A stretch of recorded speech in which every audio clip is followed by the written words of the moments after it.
Forgot the intro already. Now, I guess we'll get to like, where am I at now? Like, what is life now? I used to be a lash artist. I was doing lashes from 2019 until 2021. I had pretty much like hit financial freedom when I was doing lashes. Before I could really reach like my pinnacle with it, God had called me to sacrifice it.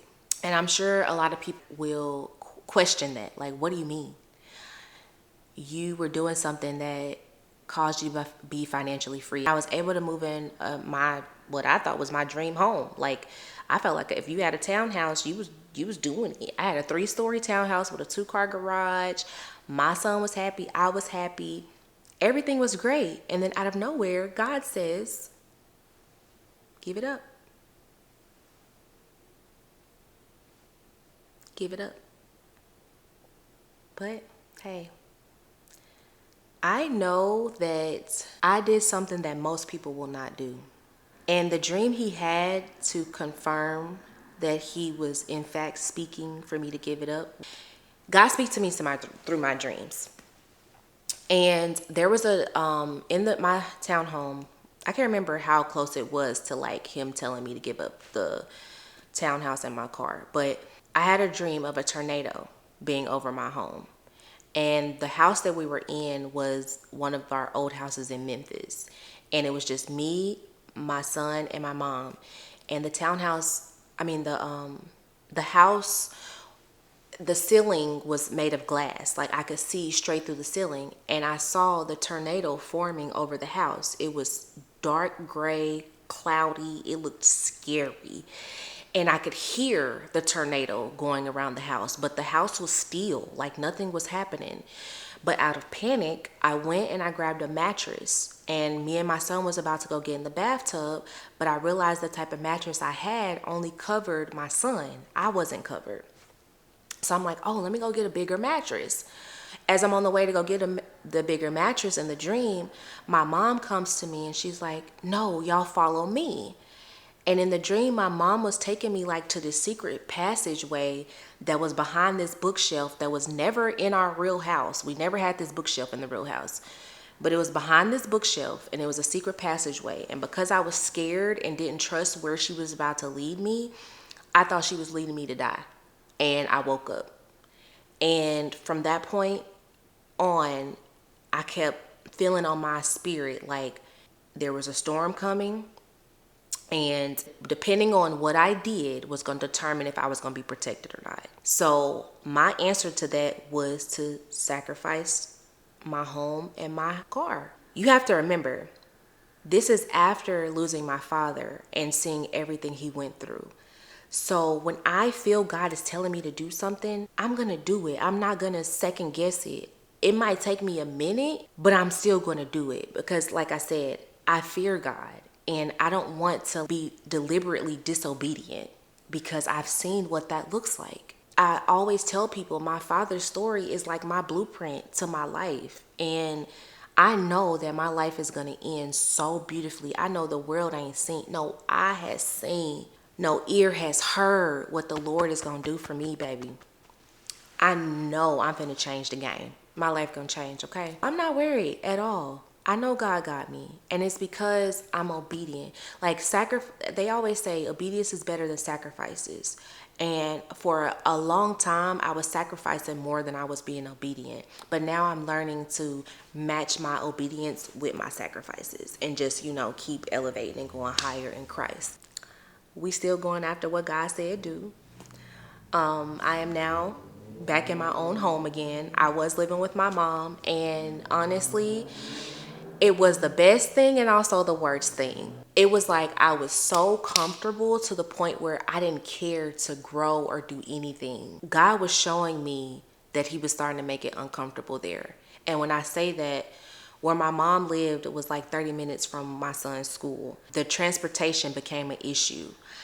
And it got to the point where like the things that I was depending on started falling through. So now it's like, okay, you gonna sink or you gonna swim. You know how to step out on faith and believe God. Why are you being afraid to do it again? That's when like I made the decision to move out And now here we are pursuing an avenue, a lane that I feel like God is telling me to pursue. Like I said, I don't know where it's going to go. I'm just being obedient. I still do lashes on the side. I just don't pursue it full time because I don't feel that's what God has called me to do.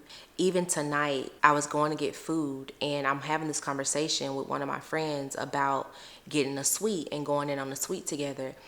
And as I'm talking about it, I look over and out the window, I passed this neighborhood that says New Brittany. It wasn't spelled like how my Brittany is spelled, but it instantly spoke to me like, no, that's the old you. It's time to step into the new you.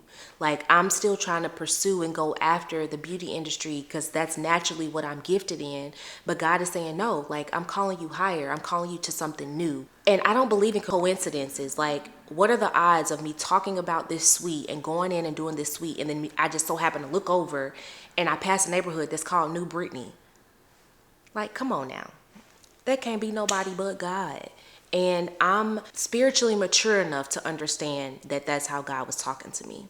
Even I'm sitting in the car and I'm talking to this guy who's wanting to pursue me, and God has promised me some things in my love life. As I'm talking to the guy, basically telling him that I can't like allow him to pursue me any longer, I look up and I'm gonna insert the footage here.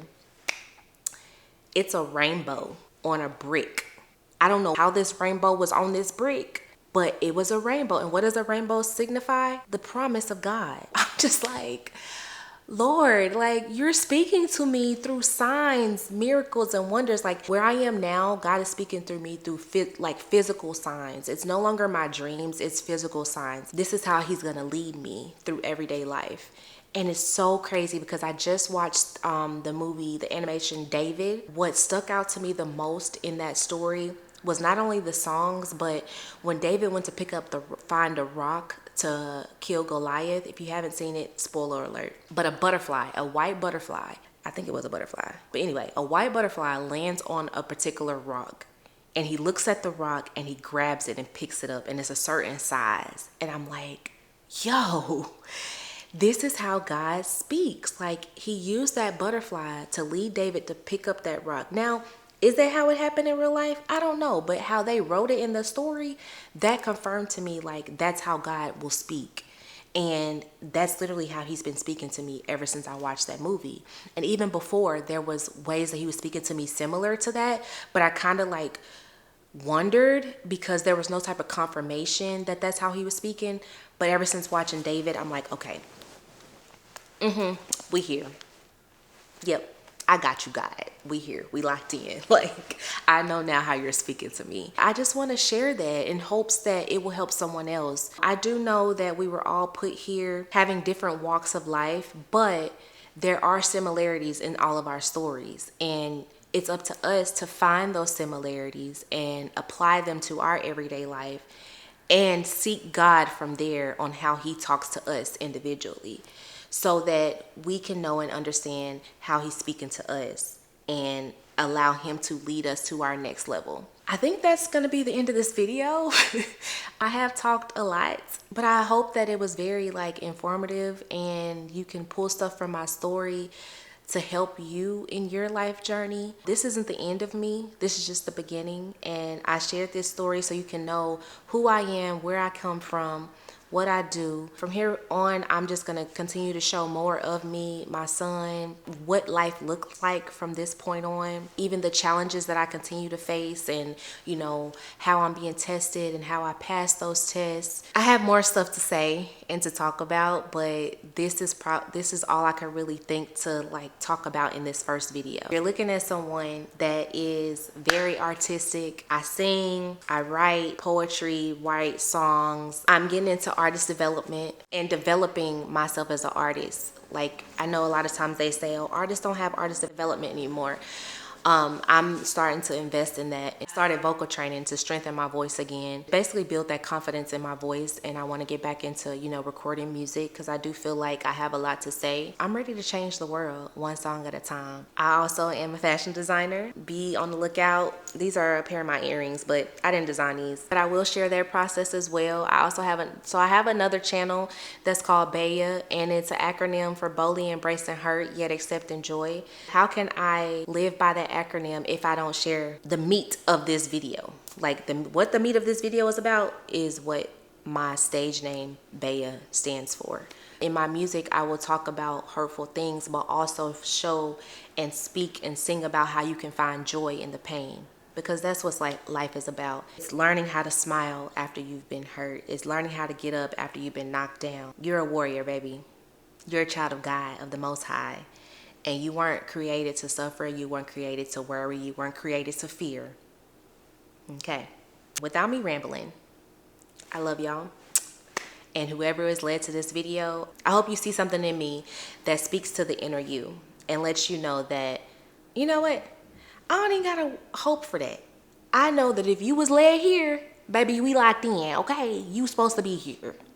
Hello, sister. Hello, brother. My people.